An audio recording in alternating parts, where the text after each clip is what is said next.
Fire!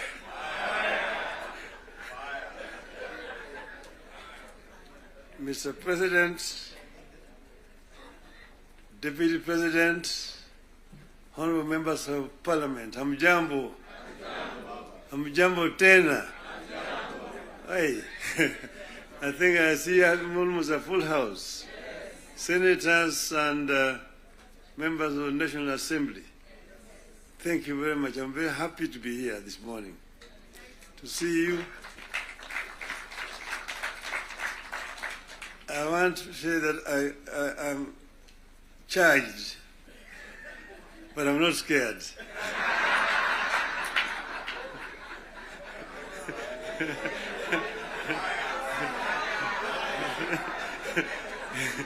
You know, I've been a member of Parliament for this constituency for 20 years. And I used to meet with members of Parliament. I was a Prime Minister. And every Wednesday was a Prime Minister's question time in Parliament. I used to be harassed a lot by members of Parliament. And that's why I'm not scared. But let me begin to say that none of us thought a day would come when protagonists just a year ago would get together to chart a joint way forward for this country. How did we find ourselves together, and why are we here today? One, in life of a nation, there comes a time when danger knocks on the door. It happened in the US during the Civil War that threatened to dismember the USA as we know it today. There's a region today referred to as former Yugoslavia. Yugoslavia existed as a country between 1918 and 1992. Then it fell apart into several countries, including Croatia, Montenegro, Serbia, Slovenia, Bosnia, and Macedonia. The former president of Yugoslavia, the late General Josip Broz Tito, used to say jokingly that I am the glue that is holding this fragile nation called Yugoslavia together. And if I depart, it may disintegrate in several small nations. And true to his prophecy, that's happened today. There's no Yugoslavia. Closer to home here next door is Somalia. In 1991, we were here when Siad Barre was forced to run out into exile where he died. Look at Somalia today. So there are several examples that exist around the world. As leaders, we are supposed to scan the horizon, spot the danger, and act to subvert that danger. In 2024, that last year, we understood that the dark clouds that were gathering over Kenya could have been exciting, but they could also mark the end of Kenya. We decided that it is better to have an imperfect country that is struggling to mend its ways than to have a collapsed one.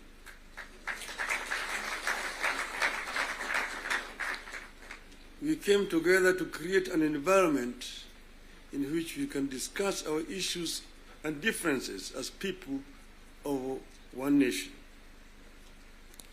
As you know, and as you know here, there are countries that cannot discuss their issues at home.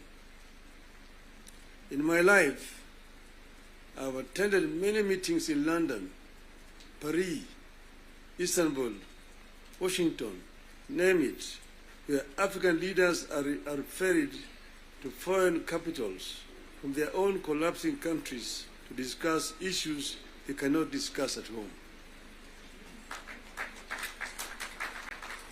We go together to spare Kenyan that shame.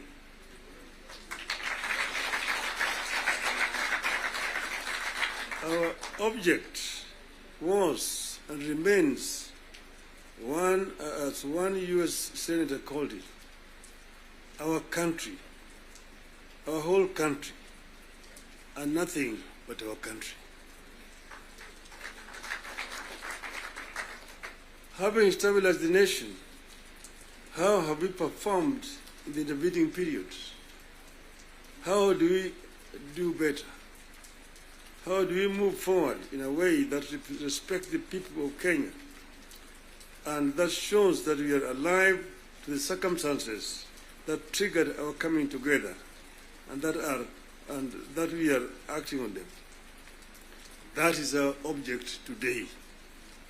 And that's why we are here today. We met and decided that we needed to have, for the first time, a joint parliamentary group meeting. We could now discuss with our members of parliament. It's over 2 months ago, I had an opportunity to discuss in this very same place here with the members of the executive.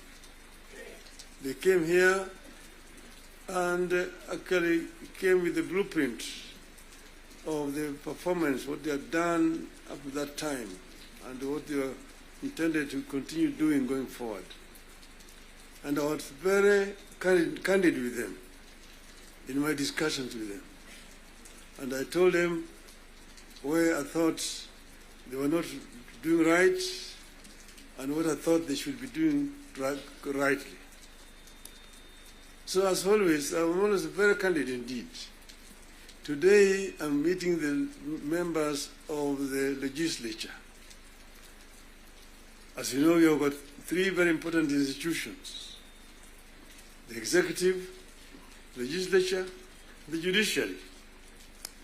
And I'm hoping that not very far away from today, I will have opportunity to talk to the judiciary as well. So I'm going to be very candid with you people. To talk to you as a former member of parliament. Yes, the leader, Gimani Chungwa, referred to the Constitution and told me the issues like NGF and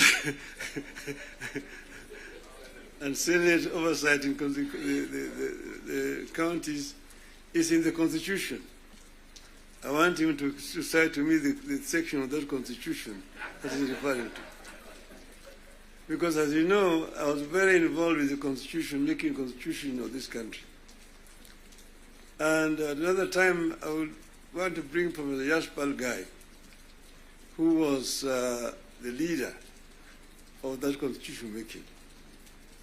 And we went through very many issues. We had committees in Bomas of Kenya dealing with various segments of that Constitution. The executive was one. Legislature is another one. Judiciary is another one. Devolution, another committee. And devolution was very contentious because we had very many people who did not want the devolution because of what had happened at independence. As you know, we started with the devolved system government, Majimbo. The foundation of Majimbo was actually contentious because it was ethnic-based.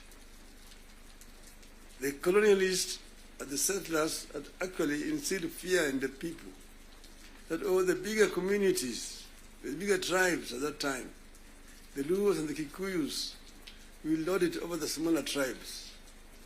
And thus the smaller tribes need to safeguard themselves by creating regions and powers so that they can be able to be protected.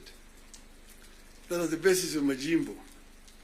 And it was a very lengthy discussion at Lancaster House. So KANU accepted Majimbo in London, but with the understanding that they would change it after the independence. So after independence, KANU actually started to frustrate Majimbo by not remitting funds to the regional governments. I want to refer you to the Hansard in the Bunge. There's a motion that was moved by the then leader of opposition at that time, the late Ronald Ngala, of censorship of the Prime Minister, Mr. Jomo Kenyatta, because he had refused to release funds to the regional governments. You need to read that debate. Ngala moved it. It was seconded by Masini Muliro, who was the deputy leader of the opposition. And then Kanu, of course, responded. First Jaramogi, Oginga Odinga, and then Tom Mboya responded to that motion. The motion was defeated, but that debate actually is very historical. And I want to refer you to it. Go and read what it said. Eventually, KADU, of course, had to fold up and dissolve, and then eventually Majimbo was also dissolved through a constitutional amendment. And then what happened was what? They created a Ministry of Local Government, which was given a lot of powers, Ministry of Local Government. So the Minister of Local Government became an executive minister, just like a Minister for Finance under that constitution at that time. And now they were county councils down there, that they capped 265. But then they could not do anything without authority in writing from the Minister of Local Government. So we had all these documents when we were there at Bomas. But then we said we wanted to give more autonomy to the counties so that service delivery could be better improved. We came up with regions at Bomas of Kenya. But there are people who really opposed devolution. The chairman of devolution in Bomas was called Dr. Odhiambo Mbai. He addressed the audience at Bomas, and by the time he finished talking, everybody said that man should be the chairman of that committee, and became the chairman of the committee.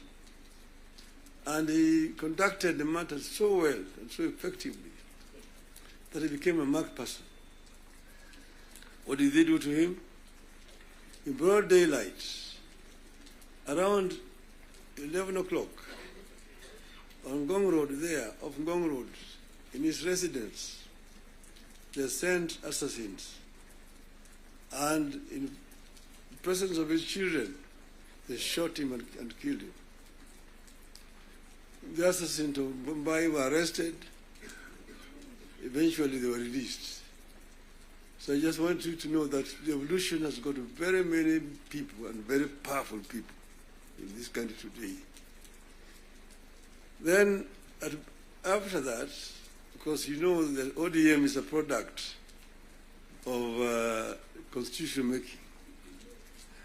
And one of the founding members of ODM is sitting here with you. The other one is the former president, who is a member, and quite a number. We are going to have the 20 years of ODM in October, and all the founding members are going to be invited.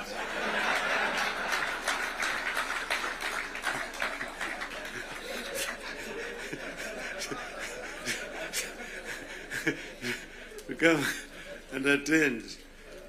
Now, you see, we said that we want, we give clear, responsibilities. The executive, the legislature, and the judiciary. And the legislature is supposed to make laws that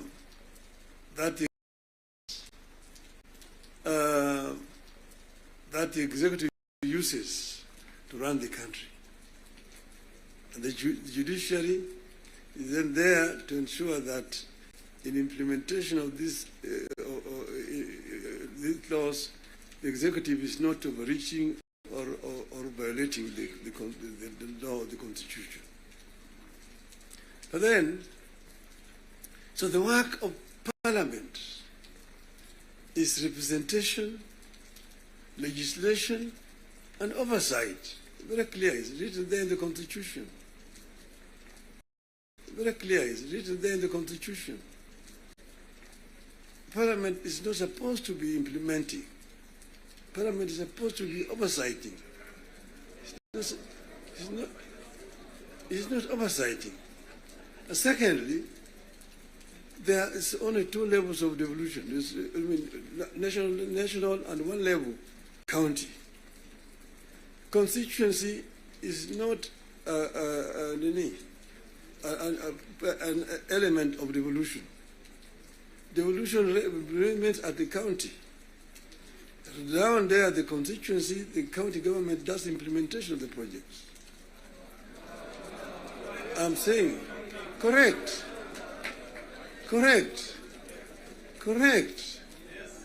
Down at the constituency, it's the county government.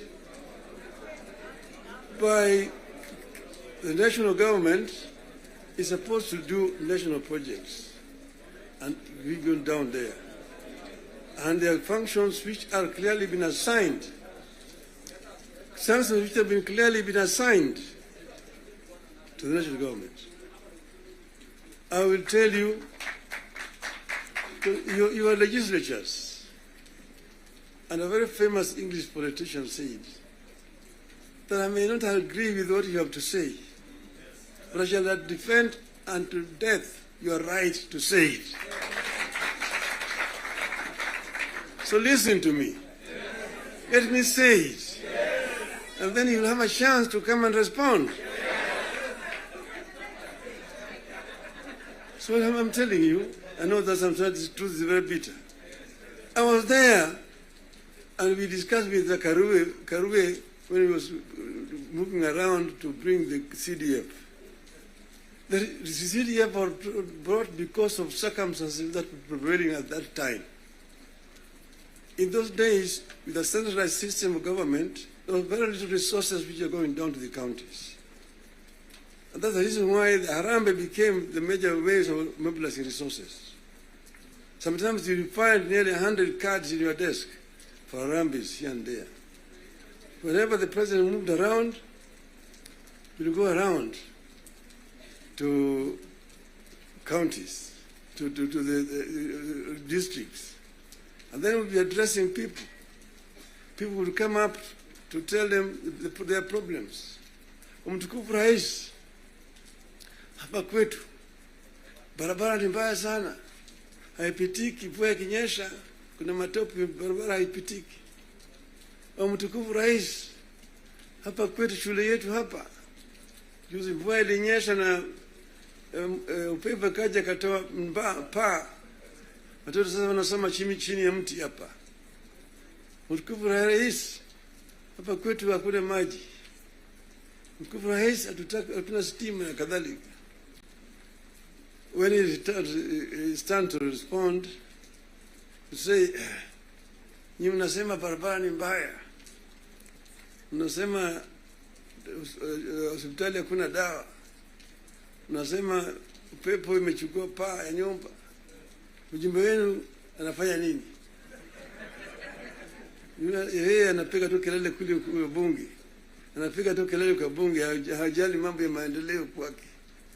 Kwa hiyo mimi nitatumia mtu kuja kufanya harambee, lakini leo mimi nitatoa pesa ya kujenga hiyo shule, ambayo kujenga hiyo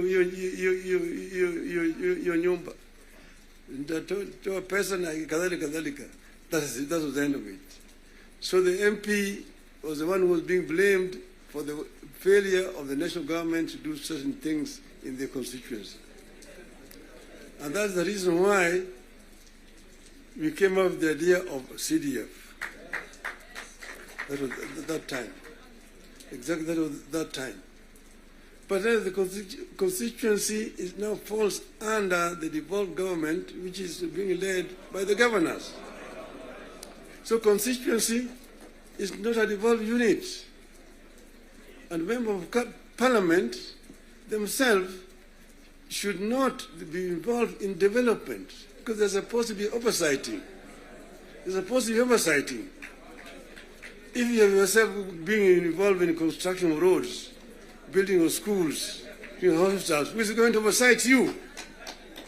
Who is oversighting you? So, Mr. President, I hold very clearly that these MPs know that they should not have any business in trying to implement projects in their constituency.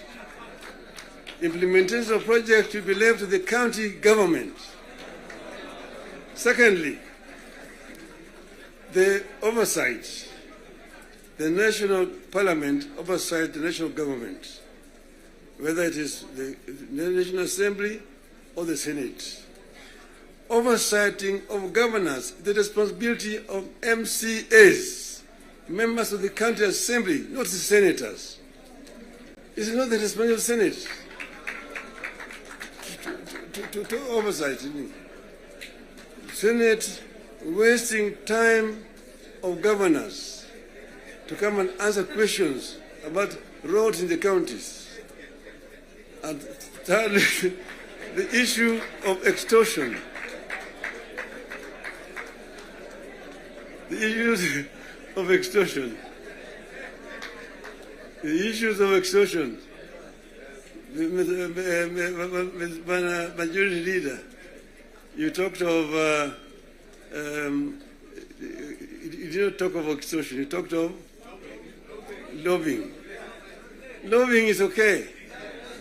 In the US, you've got lobby firms which have formed to lobby the members of the Congress.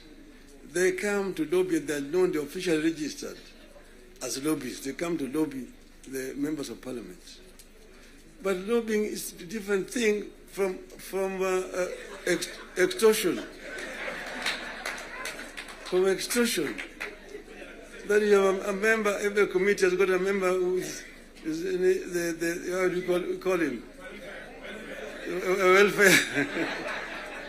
Welfare Bungi is giving a very, very image of parliament that members of parliament should not be soliciting funds from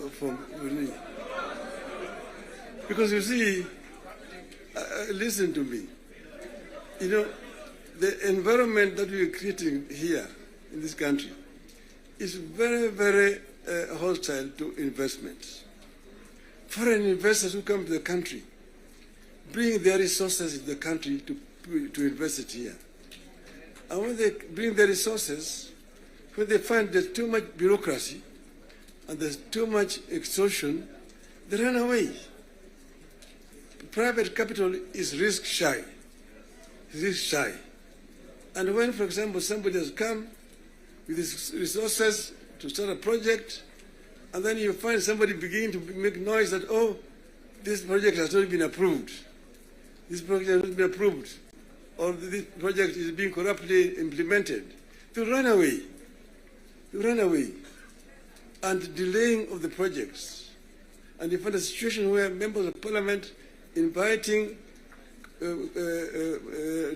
parastatals and so on, and even purporting to be cancelling projects that have been signed. That is the work of the executive, not the work of the legislature. So the legislature should not be competing with the executive in terms of implementation of projects. Allow the executive to implement and just correct them when they go wrong. That's the country will develop. Create a healthy environment for implementation of projects in the country. Then this country will develop. I know I'm being too honest with you people. And I know that the facts, the truth sometimes is so painful, but I think it is important to say this to honorable members of parliament. Thank you very much. May I now invite my brother to come and address you people.